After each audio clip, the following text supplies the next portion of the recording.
Welcome back to Artificial Antics, where Rico and Mike will talk about the implications and opportunities around artificial intelligence, machine learning, and deep learning.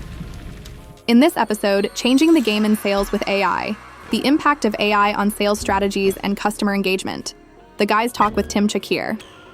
Tim is a seasoned entrepreneur with a wealth of knowledge in AI and optimizing sales and marketing pipelines. He's currently the CEO at TaskDrive and has a fascinating journey we're excited to share with you. Hey everybody, this is Mike from Artificial Antics. I'm here with my co-host Rico today and our guest Tim Cakir. We are talking to Tim about his AI journey and optimizing the sales and marketing pipelines. Tim is from a company, actually multiple companies. Tim, I'll let you talk more about that. But he's currently also the CEO at TaskDrive. And Rico, I'll pass it over to you.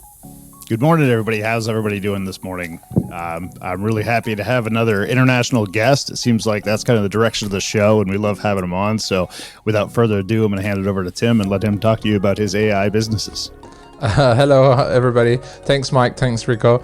Yeah, I think international. I'm from the other side of the ocean, from Turkey, Bodrum, south of Turkey. I'm very excited for this episode because we've had a pre-talk, and I think that we have a lot of great things to discuss together. As Mike, you said, I'm right now the CEO of TaskDrive. But let's talk about how I got there, I guess, right? Because I think you guys were quite interested about that. So when I was very young, actually, as you can see, potentially, if you are watching and not listening, you can see a lot of electronics around me. I'm actually a sound engineer. When I was a very young kid, I used to buy like old mixers or whatever I could find electronic, and I would just pull them apart, see if I can reconnect them into different things. So I've done some crazy projects. Most of the time I couldn't reconnect them, but it was just experimentation and failing. Fun to try. Extra parts left over afterwards, right? Yeah, exactly. And then it wouldn't work. Right. I think my parents were not very happy because they had bought a new phone that was wireless in the house, and I would just take it all apart and try to do things with it and stuff. So I've wasted a lot of their products, I guess, that they bought. But it was good times, and I always had an interest about technology, but I didn't know where it was. So when I moved to the US, I was a year in Seattle and then about 6 in LA.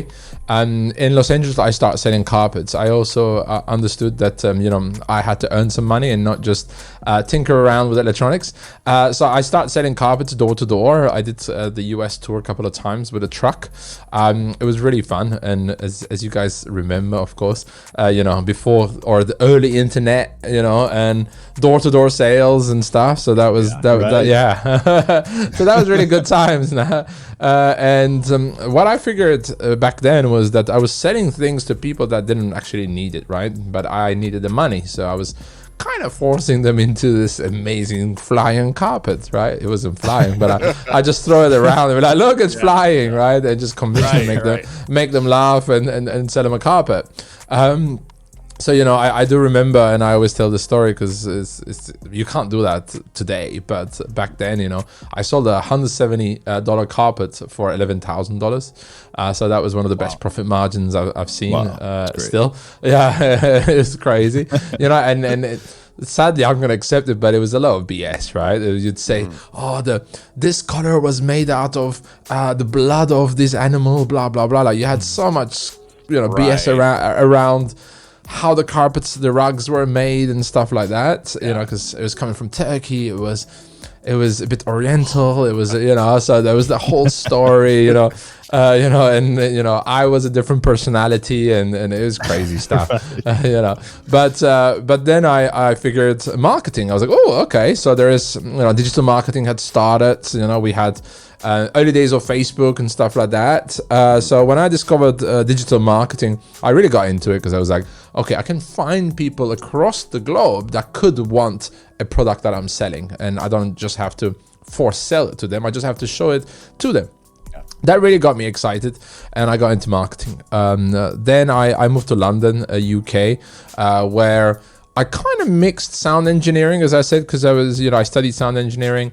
I mixed sound engineering with my new marketing skills that I was learning. I was still learning them. And I had a recording studio. I had a online radio station, an underground online radio station with 35 techno shows, weekly techno shows, so a bit intense music, when I think about it now. And, Right. now I can't listen to techno that much. I listened to it a lot in the early 2000s. Same. Yeah, exactly. Huge in Germany at the time. Yeah, that's right. Yeah, in London as well, in the UK. I think it's still quite big, but things have changed. When you have kids and family, you can't listen to techno at home, can you? It's a bit dark. So then I had a techno party of 2,000 people for a few years as well, a monthly party and stuff. And I was like, oh, okay, I'm doing everything marketing, and marketing started to become really something that I absolutely adored and loved. And I was like, okay, this is where I'm going to continue my career. And I was lucky enough to get into old school publishing companies and help them digitalize their offerings. So that kind of gave my marketing plus my digital things that I love to learn, technology and stuff like that. So I became head of digital very quickly back then. And I moved to Barcelona, Spain. And in Barcelona, Spain, I helped a lot of startups, lots of B2B SaaS startups in being their growth consultant. I was their growth consultant. I would get rid of sales and marketing teams, and I would combine them into a growth team so they could experiment quickly, have cross-skill teams, different skill sets, so they could question each other, so they could really find experiments that they would never think of if they were just a marketing team or if they were just a sales team. That went quite well. And as you guys remember, there was the growth hacking phase when growth hacking was cool. The pirate stuff was cool, and I was like, oh, okay, I'll ride that wave as well. And I did ride that wave for a bit, but then I realized that wasn't very sustainable. And that's how I really got into more operational growth, how the processes, the technology behind it, and not just the experimentation, and not just the scraping the websites and databases and hacking data and stealing people's data online and stuff. I was like, that's not sustainable. So then I really got into growth consultancy, a sustainable growth consultancy methodology, and then I was actually working for an AI company when AI wasn't sexy. It was all CTO work, wasn't it? And we were doing computer vision for real estate, so image recognition for real estate. It was really not fun. There was a really long sales cycle, 18 months, because it was very early days. Nobody knew what it did and stuff like that. But I started thinking about this lately because I was like, ooh, I didn't care about AI back then. But when ChatGPT came alive, November 2022, wasn't it? Yeah, 2022. I couldn't sleep. I was like, wow, this is awesome, right? And my wife kind of was a bit worried, I guess. She was like, oh, what is he doing? Right. And luckily I was just on ChatGPT, right? So I was testing the boundaries of it, what I could achieve, what I couldn't achieve, what it did, and the results it would bring me and stuff like that. And that brings me to TaskDrive. And I had just started TaskDrive, joined as a partner and a chief growth officer back then, now the CEO for the last couple of years. And that's when, after work, I was really into AI, and we started to think about how can we change the sales game, because we were a sales outsourcing company. So we would give you SDRs, dedicated SDRs and lead research. And we're like, okay, AI is here to stay, right? So we kind of experimented a lot with it, and we've trained all our team into prompt engineering, ChatGPT, and different kind of things, the skill sets around the AI topic. That went well. And so we're starting a new venture. I don't know if I should get into that now because I've spoken a lot.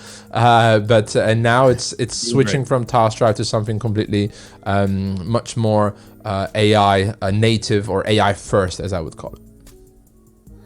Yeah, that's awesome, Tim. So one of the things that I was really interested in, I know the listeners, because I'm not kidding, at least 10 people ask me, hey, when are you going to have somebody on about sales and marketing and, like GTM stuff, right? So before we get into your new venture, could we talk a little bit about some of the things that you you have some wins that you had, let's say even some learnings that you had, right? When trying to use these things in like your day to day, and like, actually get some wins on the sales side or the GTM side or the growth side, as you call it, right? Could we go through at least a few of those? And then absolutely, we're very interested in hearing about the new business. Yeah, I think the biggest mistakes we do in AI when we're putting it into our teams is, the boss or the leader or the manager, the director, whatever says, okay, we're gonna use AI, and it's like, here's ChatGPT and go use it kind of thing, and it's like, and we've tried that in the beginning, and it was quite frustrating. It's like, hey guys, we're bringing you super cool stuff. Why are you not using it? Super cool. Yeah. Exactly. Adoption is hard. Why don't you love it like I love it? Why aren't you up at night like I'm up at night, right? That's exactly what happened, guys. And it was like, everybody was like, well, why does he love it? I don't know. If he loves it, I should not love it. Right? So there was quite a big gap between managerial and day-to-day roles. And we started to experiment a little bit more, and then we started seeing that we had to, or when I say we, a bit more, head of operations, CEO, myself, we were like, okay, here are some prompts for that process, for that SOP that you run, right? Let's update that, update the document, put the prompt in, say what they're gonna fill up, the placeholders, and show them that, and then let them use it a couple times or show it to them, right, and use it. And then a process that would take you, let's say, an hour, would take you 15 minutes, right? And they would be like, oh, that's the light bulb moment, right? And when that light bulb moment happened, they're like, okay, it's not here to get my job. No, it's here to actually make you more efficient. And, we had to repeat that it's not here to get your job, it's to make you more efficient, right? And what I always say is, one person plus AI equals to 5 minus AI, right? So if you're the one with the AI skills, you can do the job of 5. So I will make sure to keep you in the company. I will make sure that you're good. So when we started to take that approach, things went a little bit better. And just, I guess, tying it into more go-to-market kind of thing, marketing or sales tasks.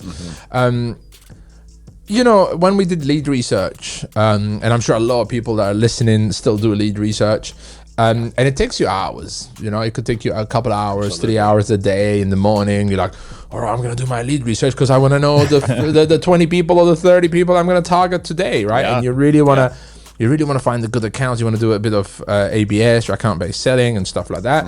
So you look at their website, you read their mission, you read their about section, you look if they have investment, you look at all that stuff. And usually that's quite draining because you're absorbing so much information and trying to filter down to the leads that you need to contact.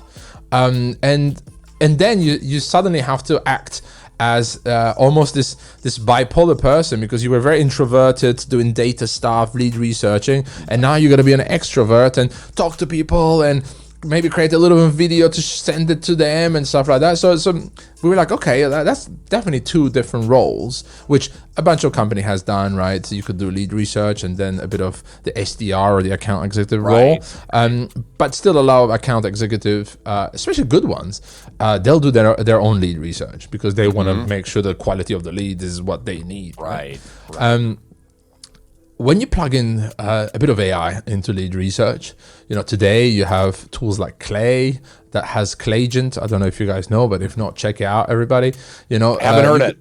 Yeah, Clay is incredible at sales stuff, like at lead research, and and it has this feature called Clayagent, like an agent, but Clayagent, and you could just put a spreadsheet of thousands or 10,000s of URLs and actually ask you to visit all these websites and tell you the mission, or you could even write a prompt and say, does this fit this, score them and stuff like that. And that happens in minutes while you're grabbing your coffee or while you're visiting the bathroom and you come back, everyth's done for you. Right. And then your energy is still there, and now you're ready to tackle those leads. So when we saw this shift in seeing what is the repetitive work that we can plug in a bit of AI, and just a tiny bit of AI there saves you a couple hours a day. right? Sure. And that made me super curious in starting to look at marketing. What does marketing people do repetitively? What does salespeople do repetitively? What does operation people like? I got out of a bit of the go-to-market team, like even operations. I think operational efficiency is also growth. It's huge growth. Yeah, recruitment is growth. HR is growth. Everything is growth, as long as you can keep the quality or even increase the quality while reducing the time spent on the tasks. So that's kind of the couple of examples I'll give very quickly, and even a tool as Clay that people can check out. That's fantastic. That's all good stuff. Well, I mean, from the examples that I gave about go-to-market, marketing, sales, and so on, and as I was mentioning, in operational efficiency, I was a COO at some point because I'm a curious person. I have ADHD, so I got to do different things and learn, because if I'm not learning, I'm dead. Yeah, right. Agreed. So, I'm with you there. So I was like, oh, I want to learn operations. I want to learn marketing. I want to learn sales. I want to learn this. I want to learn everything. And what we realized at TaskDrive is that, okay, this is great that we're doing that for ourselves and for the outsourced people that we provide to our clients. But there is such a big market out there, and a lot of people are actually struggling because they see AI sometimes as a gimmick, or the word AI actually is not, it's a gimmick as well, because it's machine learning, right? There's so much more to it and so on. And when I was digging into that, I was like, okay. There's so much more we can do. And this is where me and my business partner, were like, okay, why don't we go help more people? And this kind of started with training, because we started to do masterminds and training, first of all, our employees, but we started to invite clients of TaskDrive and help them on the AI journey. And every Friday we have a mastermind, and everybody can join from our team, from our clients' team as well. And we just let that open to our clients.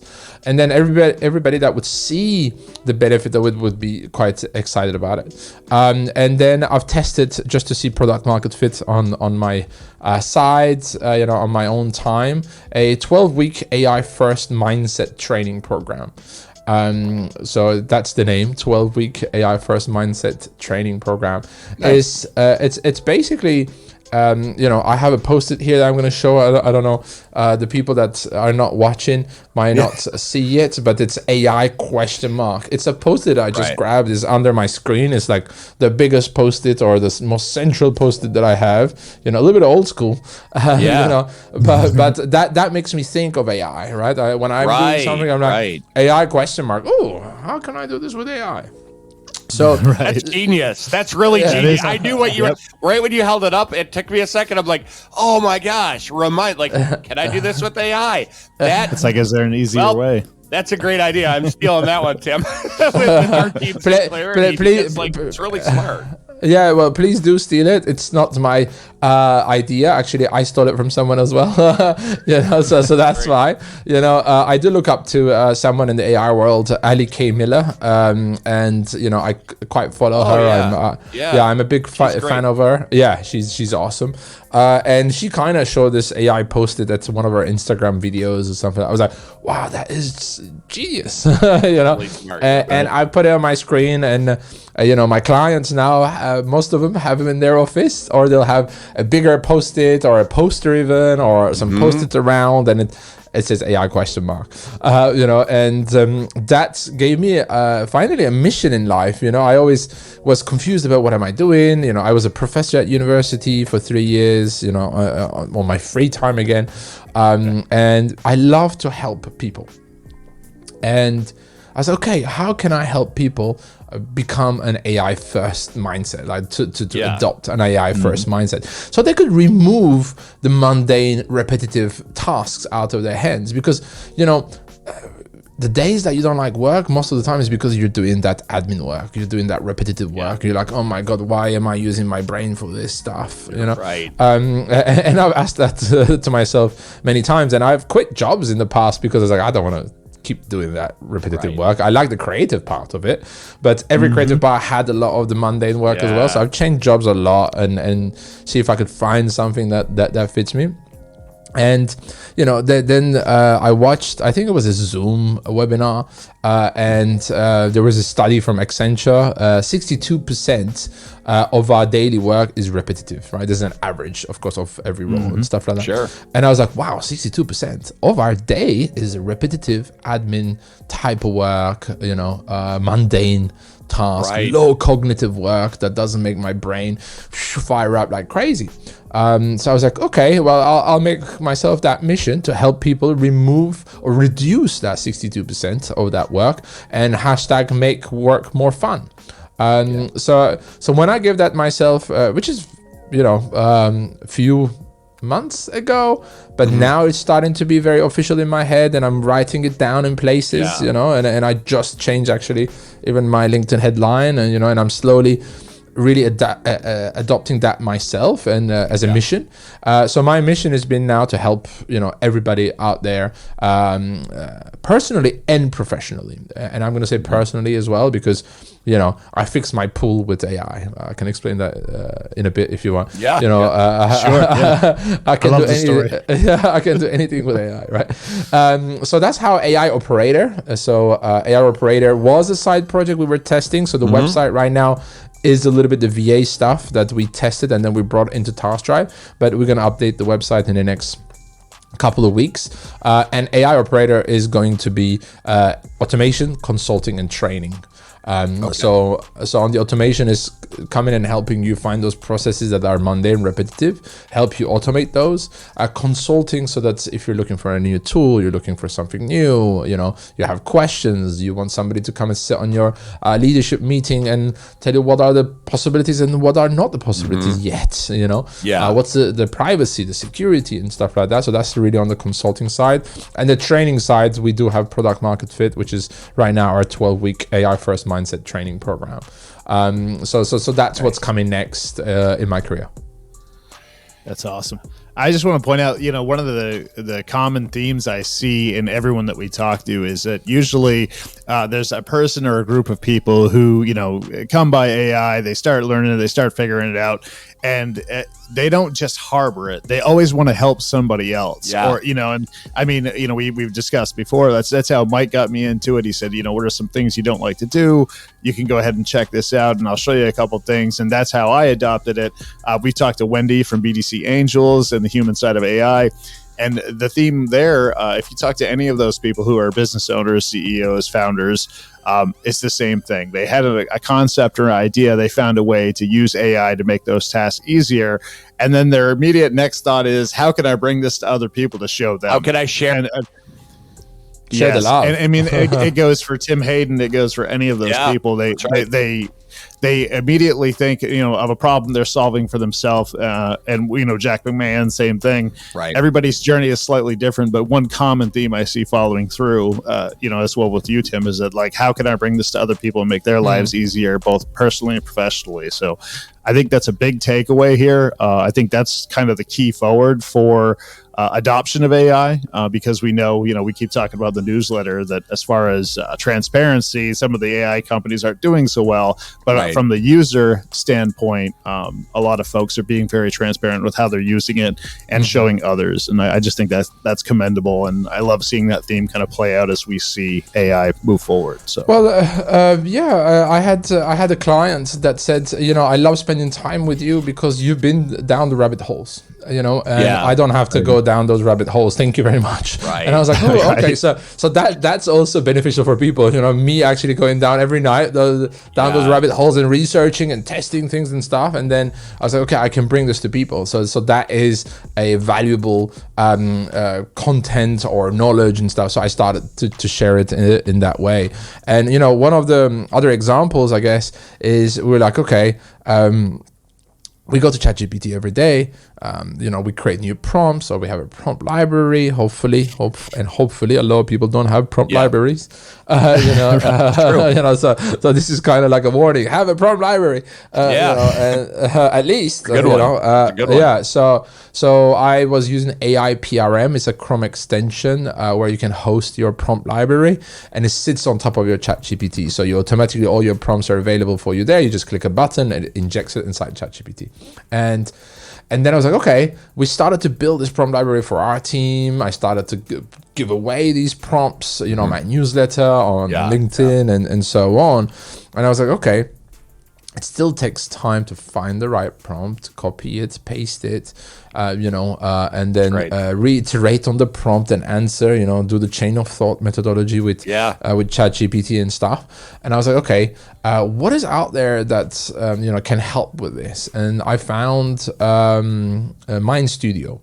Mind Studio, an amazing no-code LLM builder, an AI app builder. And the past, I think, 3 months now, I've been studying that every weekend. I just got level 3 AI expert certified by Mind Studio. Nice.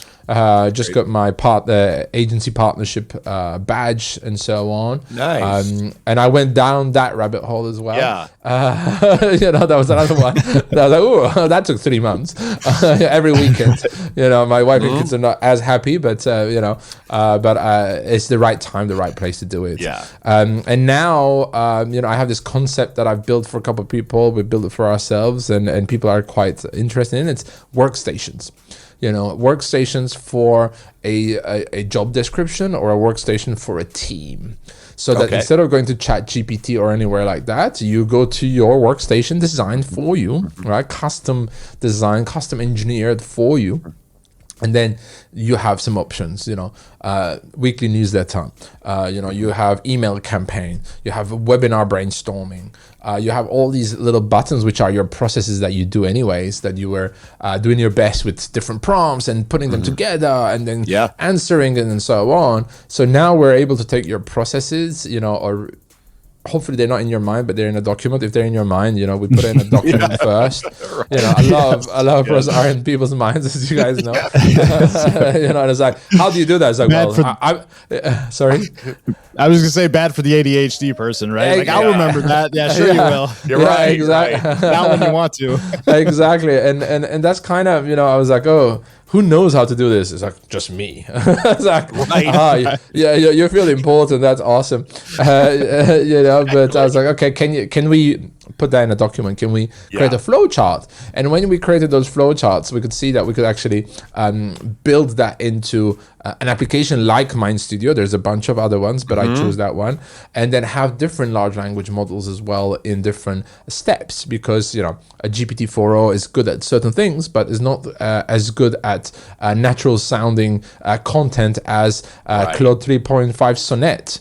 Right. So you could combine different large language models, different prompts, different large language models, different functions like web scraping, so that if you are a salesperson and you have a workstation that says who's the lead you're following up with, you have your Zoom transcript and you have the website, that asks you copy paste the Zoom transcript, put the URL of the client, it goes, scrapes it, and then you have already all the prompts, your product services in the background already, engineered for you or documented and put in for you. And then suddenly in a minute's time, you have your follow-up, you have your CRM notes, and you can even go the extra mile when you see the CRM notes and you like it, you say, okay, yes. And I feed that automatically into your CRM so that you don't even have to go open up that ugly Salesforce, and it's automatically fed. And you're like, oh, well, that's awesome. Friday, end of week report. You click a button, asks you 6 questions. You have your report ready, the email ready to send to your manager and to the CEO or things like that. So those little things that saves you a couple hours here, a couple hours there, a couple hours there, put into a workstation, it saves you about, I'd say 8 to 12 hours a week. It's huge. It's huge. That is a huge number of hours saving. And we all think about the efficiency and the resource, but we don't think about the mental health of people. So when you remove that repetitive work, it becomes #make work more fun. And suddenly everybody's like, oh, I do great things. I speak to clients, I design campaigns, and I don't have to do the reporting. You do it, but so much more efficient.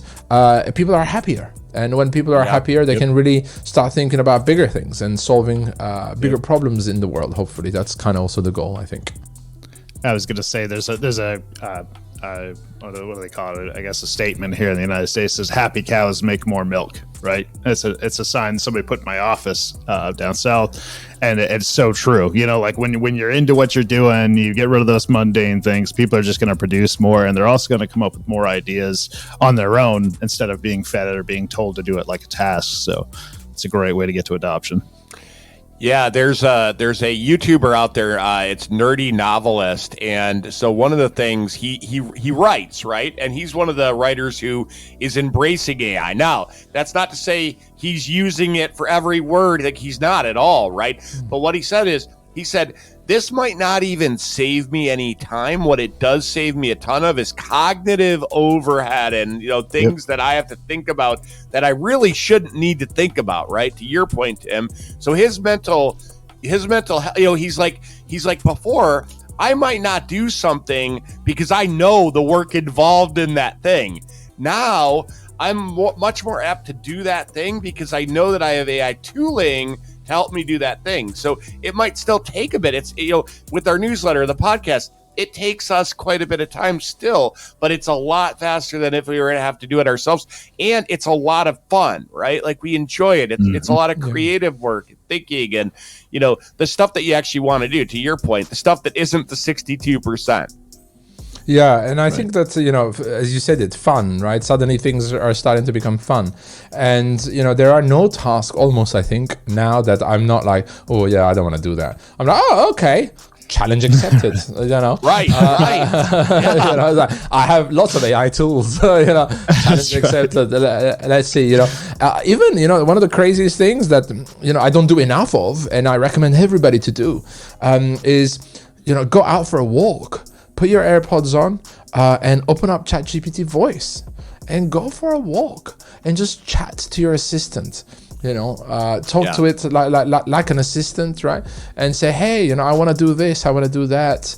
Ask me relevant questions and so on. And 30 minutes has passed. You've done some exercise. You've walked, or you've seen the nature. You've got some sunlight, and you come back, and suddenly you have all that documented in your ChatGPT done for you. Right, that's an awesome thing. I don't do enough because it's about 40 degrees Celsius. It's too hot, basically, to go out. In the evening is okay. But like in September, my daughter's starting a new school, and it's 25-minute drive. And it's been, I think, since COVID, I haven't commuted anywhere. She's only 3, and her nursery is just 2 minutes drive from here at the moment. But suddenly she's starting this really good kindergarten. And we're like, okay, as parents, you want to send them to the best kindergarten. Yeah. But then I was like, okay, well, the pro is the best kindergarten, is a bit more international, but the con is 25-minute drive. And I was like, oh shit, and I was a bit like, oh, do I do this to myself? And then I discovered, this new habit that I have is, if I'm driving, I don't listen to music as much anymore. I turn on ChatGPT CarPlay, right? And I connect it to my CarPlay.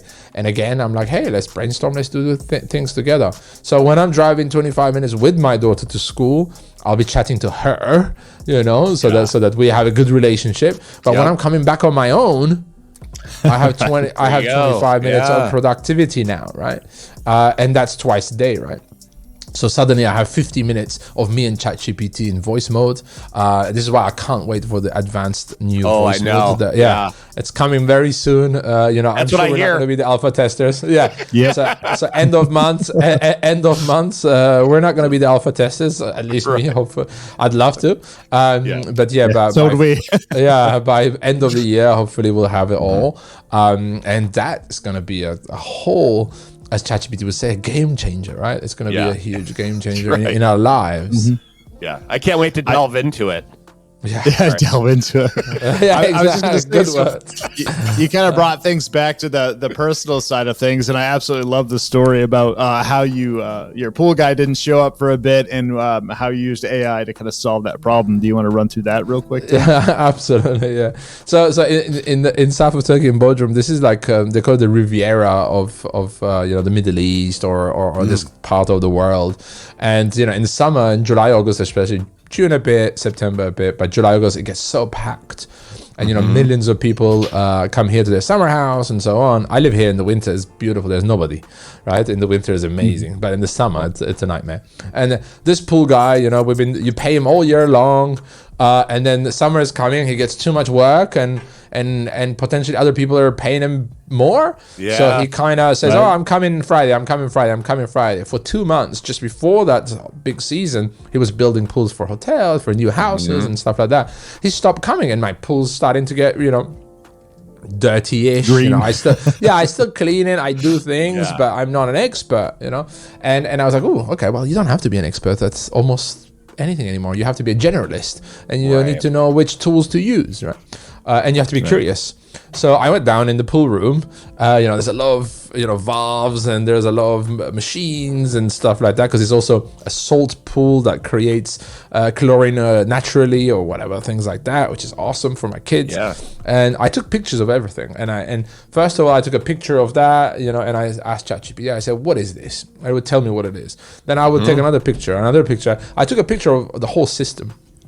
Pictures of the whole system, and it explained me everything. I was like, "Yeah, great." I don't want to really understand what is what. I kind of read it. I was like, "Yeah, that's good." But I was like, "Okay, so how do I maintain this? What do I do?" And it just gave me the whole process. It gave me, okay, open this valve, close that, or turn off the engine, check that, and do that, all that. Yeah. And suddenly I said, "Okay, can you give me a schedule to maintain my pool?" Boom, it gave me a schedule to maintain my pool. I was like, "Wow, that's awesome," but still required manual time. So then I found another guy that is not a pool expert, but I just gave him the process. I was like, "Here you go. Here's the process. You don't have to be a pool expert. You could just use it," right? So I've designed the whole system for you. Just go. That is awesome. Execute. So then I delegated that as well. So figured it out, delegated it. So I think that I do like that story, because I don't do it enough again. But that day when I did it, I saw really good output, and it really helped a lot. There's so many other things we could use, just pictures and let it explain us, and just go fix things. Right. Yeah. No. Absolutely. So Tim, I had another question that I definitely wanted to ask you here, which was really with using AI, because people, they don't know what works, what doesn't work. Could you give us maybe a couple of tips about like either warnings or things that you found work well, or maybe one thing that you find works really well and one thing that you find you want to steer people away from for the listeners?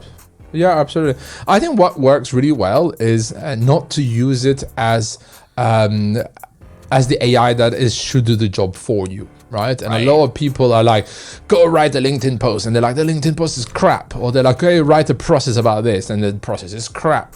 And then they're like, and then I've had people come to me, they're like, "How do you like ChatGPT so much? It's crap." I'm like, "Well, no, what you input is crap," right? Yeah. And then what works really well because of that is, telling it what you want to achieve, and to ask you the relevant questions, right? And then tell it to interview you, and not expecting the AI to have all the information and get to the result, but to guide you to the result together. As somebody who has ADHD, and then suddenly I get 12 questions, I'm like, "Oh my god, this is scary." So now each time I ask it to ask the questions one by one. Let me answer one before we move to the next one, and then suddenly it becomes a flow. It becomes a conversation, and then I answer, and then it starts making me think a lot.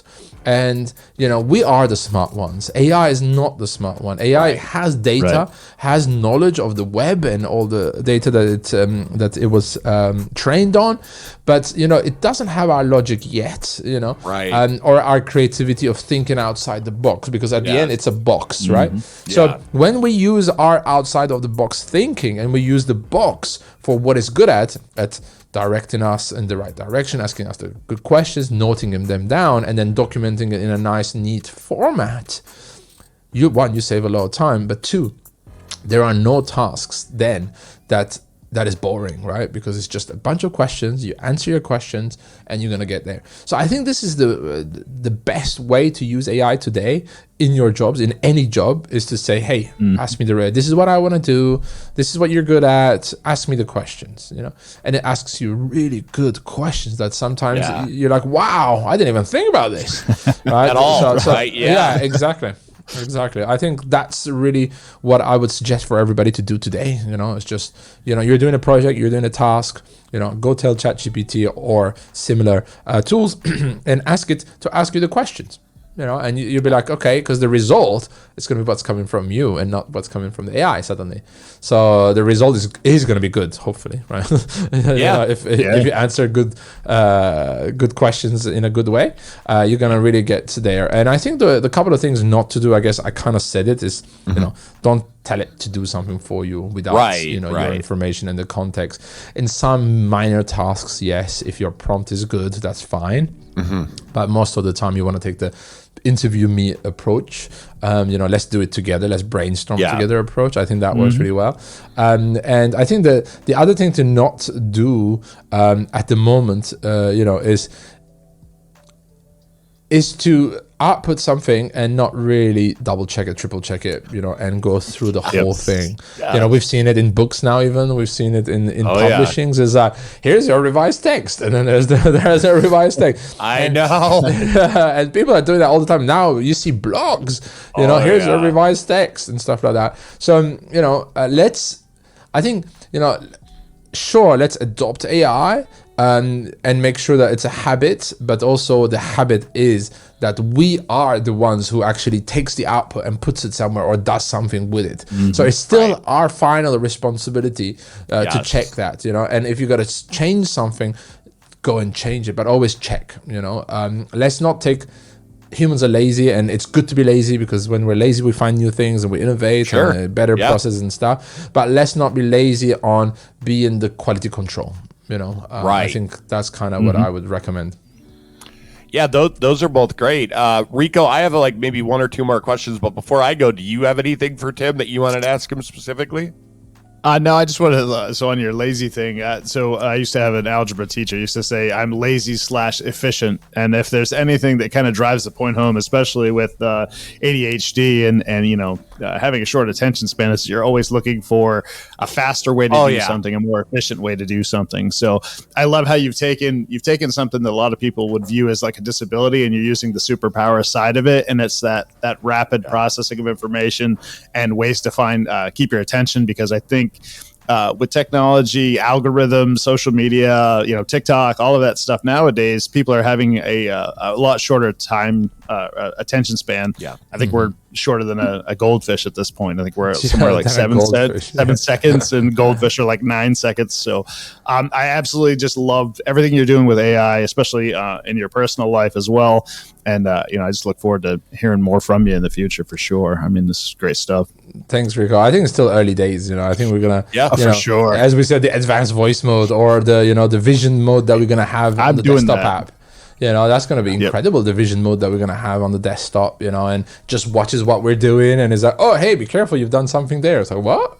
So this type of things coming is just going to help us so much. And, I think I think it's the time to adopt now. Even if it's going to change a lot, I tell people, and a lot of people say prompt engineering is not important. It's not going to be important. Yes, it's not going to be important, maybe, because it's going to prompt itself and stuff like that. But if you learn that today, you're going to be much more advanced when that's not needed. Absolutely. So you're going to know much better. Yep. You'll understand it. Yep. And you'll know when it's gone off the rails, right? You can actually dig in and say, oh, just like now, to your point, Tim, you need to scrutinize those outputs. You'll with that agentic, hey, it's going. You'll really need to scrutinize, right? You're going to need to know what's going on in the middle too. So, I guess one other thing that I was these are just kind of fun ones, but if you any good books, read any good books on AI recently that you want to share with listeners? I don't know if you're a book reader or I'm sure you are. I see a bunch behind you there. I am a book reader, and I love books. I haven't started to read it, but I think, is it called The Maniac? And it's more a story. Everybody's been recommending it. It's about, it's a spoiler alert, is about AI. But it's on my Kobo. I haven't started it yet, but everybody's raving about it. But right now, I'm reading a book that has nothing to do with AI, but it could actually, because it's about reality, called Reality Transurfing by Vadim Zeland. Incredible book. It's it's a big book. It's somewhere here. I can bring it. It's thick. 1 second. Squirrel. Yeah. So this is Reality Transurfing. It's a big book, really badly written in English because he translated himself, I think, from Russian. But it's starting to make a question about reality and what is reality, and kind of a little bit Elon Musky. Are we, are we in a simulation and things like that, right. and all that? Yep. But teaches a lot of great values that humans should have. And it's a bit of a culty secret book. I shouldn't have said it. So, but I've said it. Here you go. We won't tell anybody. We won't. We won't publish this episode. I'll just say no. We're not doing this episode. That's it. No. I think it helps a lot of people. But it's one of those books, as a lot of people told me, you can read it in the right time. If it's not the right time in your life, in your career, in your personal life, then you're going to read it, you're like, this is bullshit. But when it's the right time, and it just became the right time, it's been a while, people are recommending, actually my business partner's been recommending to me, and I'm like, oh, yeah. And then I started at the right time, apparently, and now I'm obsessed about it. Oh, that's cool. That's cool. Very good. Very good. Awesome. Yeah, thanks for sharing that. So as we close out here, Tim, did you have anything else you want to close out with the listeners? And I just want to say thank you so much for coming on the show. This has been fantastic. Love the insights. I think you got a great vibe. I think everybody on this meeting has ADHD, probably to a really intense level too, right? So I think that's why we all get along together. And again, like I said, I've had many people come up to me or call me or message me, when are you going to do something on sales and marketing and GTM? So this is that episode, and I think there's been a lot of great insights. So I just want to thank you, for that and coming on the show. Oh, well, thank you guys. It's absolute pleasure, and now I do understand the energy in the room, and I think that we could have many other conversations for many hours, and hopefully game together as well, because I heard about yes, 100% up for that. But what I want to say, I think, is that it's this fear, that everybody has this. Not everybody, but a lot of people still has this fear of losing their jobs or being automated and stuff like that. Is if you do fear it, it'll happen to you, kind of thing. But if you love it and you're like, wow, I love this, what's happening in the world, and you look at you look at anything from the fuller side of the glass, or from the love and not the fear, that's really where you're gonna start thriving. So it's more a call on people, there could be depression, there could be all these kind of things, but there's so much out there that you can help yourself, that you can learn new things, new skills, you can get into new industries now, you can learn anything, even with YouTube we were able to do that, but now with AI, you just ask it to give you a 12-week program and go every day and say, what should I learn today? And it'll give you everything you need. It's incredible, so use that, guys. You're living in 2024. It's a great time to be alive, even if the US election is not the best, I know. That's a whole other podcast. I had to put there somewhere. We appreciate it across the pond. Well, don't worry, I live in Turkey, which is even worse, right? So that's fine. But that's one of those things, right? So if you get stuck in that and the fear and all that, the news is negative, everything's negative in the world. It's done on purpose to control us, kind of thing.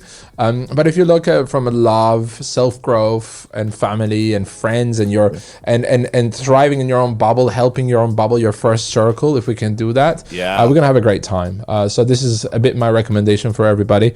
And I guess I'll give a quick call to action, because I'm getting very serious about my LinkedIn content and my newsletter. So if you find Tim Cakir on LinkedIn, I have a newsletter there as well. It's free, it's weekly. And I do a bunch of videos and stuff like that on Instagram and YouTube now, starting slowly, so so I'll share whatever I know. hopefully people find value in it. That's awesome, and we'll put that in the show notes as well, Tim. I've taken a look at that, and I appreciate what you're doing, and so it's always great to get those extra insights. Even as somebody who publishes on my own newsletter, right? It's great to see what others are doing. To your point, Allie K. Miller, right? Like we all have people that we're keeping an eye on and we're thinking about and we're interacting with. So no, that's great. Rico, any final words? I just want to say great outlook there, Tim. I really appreciate everything you just said. I'm on board with that. And I really would look forward to having future conversations and probably jumping online with you here sometime. So thank you very much for joining us. I'd love that as well. Yeah, Thank you guys. Thank you everybody for listening as well.